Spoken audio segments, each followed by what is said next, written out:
This is Business Incorporated, Wednesday, February the 10th. I am Bosin Omofaye, and we welcome our viewers in Nigeria and around the world. Thank you for coming up with us on the program today. Let's get started. Oil exploration company Tulu Oil reports a wider than expected loss of $1.03 billion for full year 2015.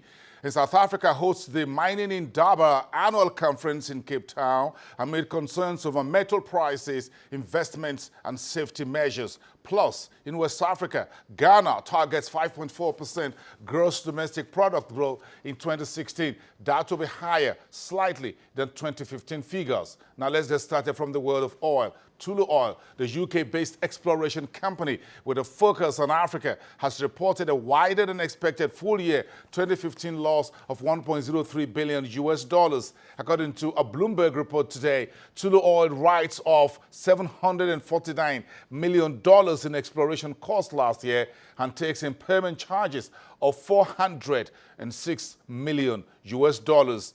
If Tulu's 2014 loss of $1.56 billion is added to the 2015 figures, the board of directors says no dividend will be paid to shareholders. The oil firm, with significant business operations in Ghana, Kenya, and other African countries, plans to cut capital spending to $900 million in 2016 from the original forecast of $1.1 billion US. Tulu's CEO, Adrian Havey, says his company's challenges in 2016 is to be robust in responding to the uncertainties that remain in the world's oil sector. Let's talk about the Asian markets for today. Japanese shares have continued their decline on Wednesday. Now the markets closed in Asia, falling almost 7% in 2 days and entering a bear market territory. Tokyo's Nikkei 225 dropped sharply by another 2.3% today, adding to Tuesday's 5.4% decline. The index has lost more than 20% since the middle of last year, meaning that the Nikkei 225 entered a bear market as investors lost the confidence. Latest concerns have been fueled by a strengthening of the Japanese yen, which is expected to hurt the country's exports. The worry is that the currency is seen as a safe haven in an insecure regional economic contest. Now let's talk about the world of markets today around Europe. Deutsche Bank is in the news, as well as other European companies like Heineken and Carlsberg, including the France's Hermes, the luxury good company. One of the stories, however, starting from London, was the story from the BP chief executive telling the Petroleum Industry Week gathering in London that oil will flow around the world in the second half of 2016 and that he's bearish in the first half, that oil would have to be stored perhaps in swimming pools because the world oil producers are producing at a level not seen in recent world history. Now let's bring in the markets straight from Frankfurt. Olaf Krieger is DWTV financial correspondent for Channels Television, and Olaf is standing by to talk to us today. A good afternoon to you folks in Frankfurt. Let's talk about the buzz around the German largest lender, Deutsche Bank, is getting a lot thicker. Olaf, summarize the story for us and give us a sense of where it takes this lender and investors in the banking shares.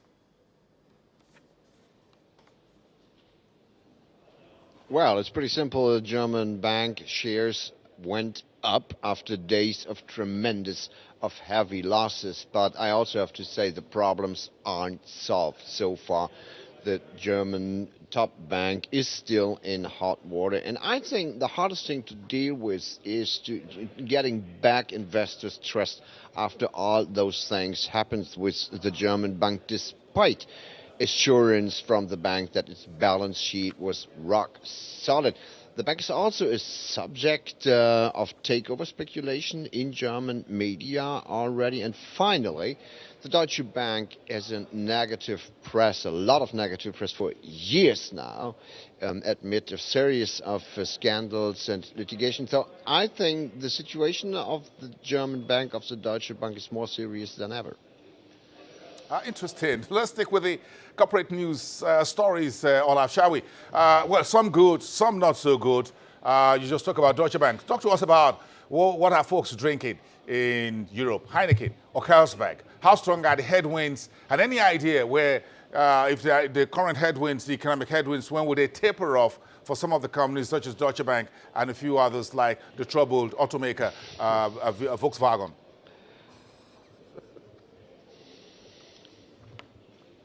Well, it's not that easy to make some good business in nowadays because we already talked about the problems we have in China, in the US, on the rare material market like the oil price. And I think we are far from over from this special situation. Even at the stock markets, you can see behind me a kind of a rebound of German shares, not even in Frankfurt, all over Europe. But I think this is just a moment.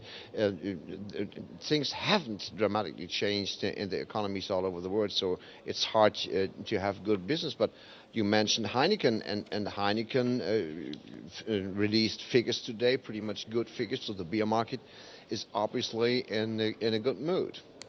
Well, Olaf, one of the big story out of the Europe mainland all the way to the North America is the United States. Janet Yellen, congressional hearing today, the first time since the last interest rate decision. What does the market want to hear from Janet Yellen when she goes to the lawmakers' building, the Capitol?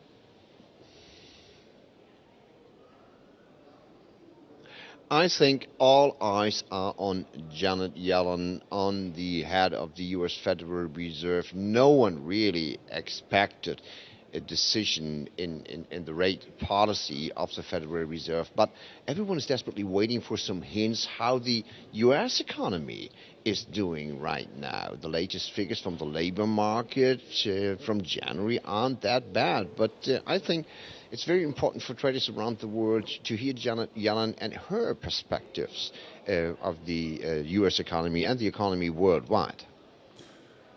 Okay, let's leave it there. We have a lot to talk about tomorrow, Thursday, and I'm sure Friday, most likely the biggest day when we hear from Janet and any indication where the markets will be going. Olaf, enjoy your lunch, and all of you at the DWTV Frankfurt Stock Exchange there for Channels Television. Okay, before we take a break, let's remind you that story from the BP. The predictions about the world of oil continues this week. Is the International Petroleum Week in London, and the chief executive of British Petroleum, Bob Dudley, says today that the oil market should start to rebalance in the second half of 2016. He says that by that time, quote, every storage tank and swimming pool in the world will be filled with oil.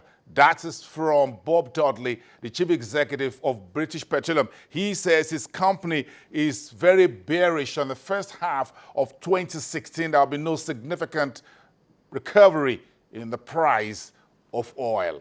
We'll come back after the break. We'll talk about the oil producers in Ghana, in West Africa. What's the latest economic reading and forecast from President John Atta Mills' administration? We'll talk about that. And of course, a banking report on Nigeria. How resilient are Nigerian banks? And later from South Africa, we'll take a look at the most and lesser resilient economies on the continent. We'll put all of that together for you. We have about 20 minutes more left on the program. Don't go anywhere.